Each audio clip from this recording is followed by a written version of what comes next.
a number of times I've talked about interest rates with a regular guest on my talk show. His name is Ian Lee. He's a business professor at Carleton University, and he's been an ardent supporter of interest rate hikes as being the key tool in dealing with inflation. He said that he's witnessed it a few times, an older gentleman, including in the 80s when inflation was in double digits plus, right? Out of control, really. So interestingly enough, I thought I'd mix it up, and I had Jim Stanford, who's an economist on the show, a former economist with Unifor, and now he works for another organization. He's in British Columbia, and he had a completely different perspective on the interest rate hikes, and suggest that it's not appropriate, that these interest rate hikes are hurting a lot of Canadians in a big-time way, and it's not dealing with some of the core issues that are out there, like global supply chains, worker shortage. There's all types of variables, and just going at it with a sledgehammer with this policy from the Bank of Canada, he feels is problematic. Obviously, it creates. If higher interest rates are at play, which they are, people are less apt to build homes. You're probably seeing a lot of that. Yeah, for sure. Right? Housing starts are down, and it's creating a lot of issues. What are your thoughts? I 100% agree. I think the Bank of Canada has gotten every decision that they make wrong, across the board. They're too late to the party sometimes.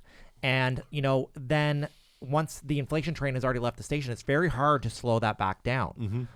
The one thing that I've really heard, and it's been spoken to me from what economists have said, is the increases that have happened, it takes 4, 6, 8, 10, 12 months for the results of an increase to really trickle down. So we are seeing inflation slow. It's not where they want it to be, but overall it's slowed. Yeah. We may be already in a recession, but the challenge is the one thing that's really driving inflation is this, housing costs, and that's being driven by these rates. Right. So it's very tough, and it's very hard balance to find, but I don't think the Bank of Canada has gotten it right. And I don't think that they've let the, increase of the rates marinate long enough with Canadians to really see the results of inflation slowing. So that's kind of my opinion. Anyway. And you said that when interest rates were, what was the lowest interest rate that you issued over at the low point? Like in the 1% In the 1% range. Yeah. So these are 5-year fixed. These are coming up, many of these mortgages, and they're going to be dealing with what, 6.5%? Yeah, 6% in that range. Right. So how... Most of the rates today are like high 5s into low 7s. That's really the range that we're looking at right now. Okay, so what does that mean for somebody's payment? That's significant. Yeah.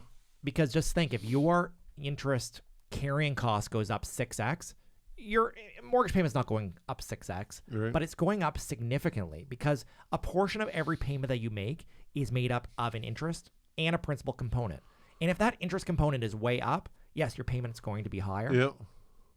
And this is a crisis for many, many Canadians. I am the most concerned about borrowers that are in a fixed rate coming up for renewal.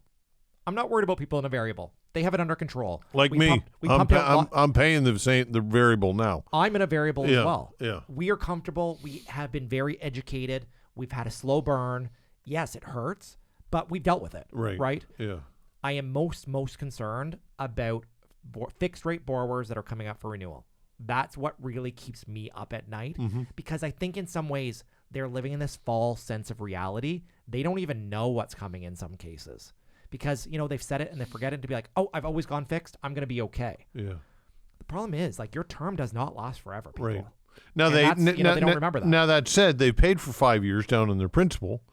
Have they not? Yeah, they have. So they owe less. But that means that their amortization is not, any longer. So I think when these people come up for renewal, many of them will likely refinance and extend their amortizations just to deal with that rate parity. Yeah.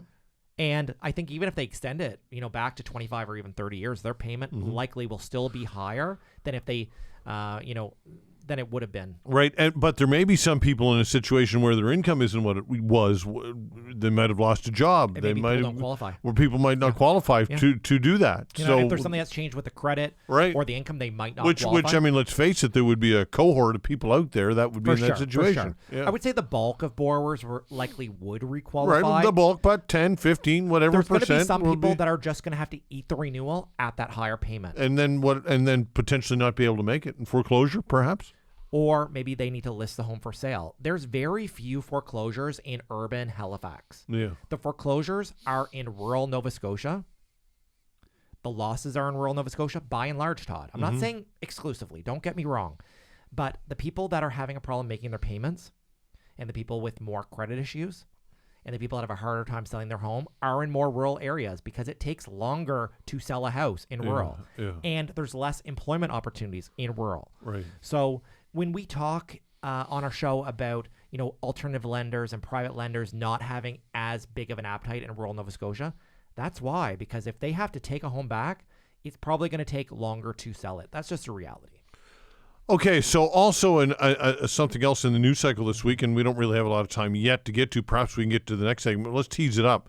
And that's when people have their interest, they're paying much more on interest. They're paying nothing on principal, and the amortization goes out Negative, right. So there's certainly a whole cohort of borrowers that have a variable rate mortgage with a static payment. Static payment, that's the difference. We had a special report on your radio show. Yeah, you came on the show about these borrowers. Some of these borrowers have amortizations that are negative. So what that means is every time their payment is generated, the actual amount that they owe goes up. So okay, I want to get into that because lots to talk about there. Okay, Mortgage 101, your guide to home ownership with Clinton Wilkins and myself, Todd Veinotte. We'll be right back.